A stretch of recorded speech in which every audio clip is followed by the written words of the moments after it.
পৃথিবীর মানুষ এখনো পর্যন্ত মাত্র 12 কিলোমিটার পর্যন্ত নিচ পর্যন্ত যেতে পেরেছে। সেটা কে করেছে জানেন? 1970 সালে সোভিয়েত ইউনিয়ন। তারা চিন্তা করলো তারা পৃথিবীর নিচে যাবে, কারণ তারা জানে পৃথিবীর নিচে হচ্ছে কিনা আমাদের বরাবর নিচে হচ্ছে কি আমেরিকা। আমরা যদি এখানে যে 6টা বাজে, আমেরিকাতে 6টা বাজে, রাত 6টা বাজে, দিন 6টা হলে রাত 6টা। সে চিন্তা করলো নিচ দিয়ে যাবে। তখন তাদের গবেষণা পথে তারা নিচে যাওয়া শুরু করেছে সাইবেরিয়া অঞ্চলে। নিচে গিয়ে তারা 12 কিলোমিটার পর্যন্ত গিয়ে দেখে সেখানে যেই গরম সেটা প্রায় 2000 সেলসিয়াস গরম।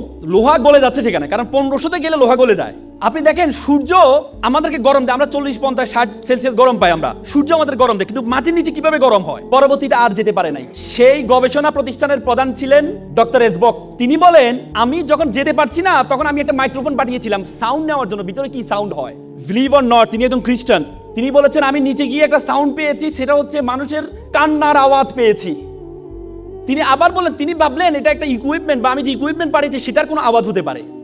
তিনি আবার পাঠালেন, পরে দেখলেন এটা কোনো একজন দুইজন মানুষের আওয়াজ না, এটা হচ্ছে হাজার হাজার মানুষের কান্নার আওয়াজ, এবং সেই আওয়াজগুলো বেশিরভাগ আওয়াজ হচ্ছে মহিলাদের আওয়াজ।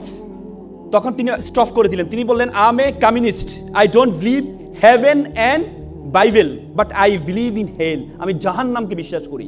আল্লাহ রাসূল বলেছেন বেশিরভাগ মহিলা জাহান্নামী হবে, বলেছে কিনা? এবং আমরা জান্নাতের ইল্লিন আর সিজ্জিন, ইল্লিন হচ্ছে যেখানে আমরা মৃত্যুবরণ করার পরে আমাদের বডিটাকে, আমাদের রুহটাকে ইল্লিনে নেওয়া হয়। ইল্লিন বলতে হচ্ছে আল্লাহ তাআলার যে আরশের নিচে রাখা হয় সিদরাতুল মুনতাহার পরে। আর সিজ্জিন বলা হয়, সিজ্জিন হচ্ছে জাহান্নামের টুকরা, যেটা হচ্ছে জাহান্নামের সর্বশেষ জায়গাটা সিজ্জিন।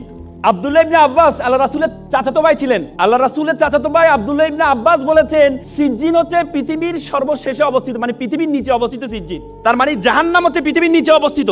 আপনি চিন্তা করতে পারেন যে হাদিস সূরা নূহতে বলা আছে ফেরাউনকে আমি পানিতে ডুবিয়েছি, ডুবানোর পরে তাকে আমি জাহান্নামে নিক্ষেপ করেছি। তার মানে নিচে গিয়েছে, নিচে থেকে জাহান্নামে কিভাবে যায়? তার মানে আমাদের পৃথিবীর নিচে যে আগুন আছে সে আগুনের সেলসিয়াস বিজ্ঞানীরা বলেছেন 6000 সেলসিয়াস গরম। তার মানে ডক্টর এসবক যে সাউন্ডটা পেয়েছেন সেই সাউন্ডটা কিসের সাউন্ড?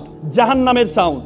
বিশ্বাস করেন আমি যখন এই থিসিসটা পড়লাম, বিশ্বাস করেন আমি আমার চোখের পানি ধরে রাখতে পারি নাই যে আমরা পৃথিবীর এত জায়গায় গিয়েছি, আমরা উপরে আকাশ আসমান এত জায়গায় গিয়েছি, কিন্তু আমরা পৃথিবীর নিচ পর্যন্ত এখনো যেতে পারি নাই। মাত্র 1%, পৃথিবীর ব্যাসার্ধের মাত্র 1% থেকে কম আমরা নিচে যেতে পেরেছি, তার নিচে যেতে পারি নাই। তার মানে আল্লাহ তাআলা যে আমাদের জন্য জাহান্নাম রেডি করেছেন, আমাদের জন্য জাহান্নাম প্রস্তুত করেছেন, সেটার প্রিপারেশন আমাদেরকে নিতে হবে, সেটার প্রিপারেশন আপনাদেরকে নিতে হবে। এজন্য আপনাদেরকে এখানে বলেছেন আল্লাহ তাআলা আল্লাহ রাসূলকে প্রথম যে উপদেশটা দিয়েছেন সেটা হচ্ছে ইকরা, পড়ো।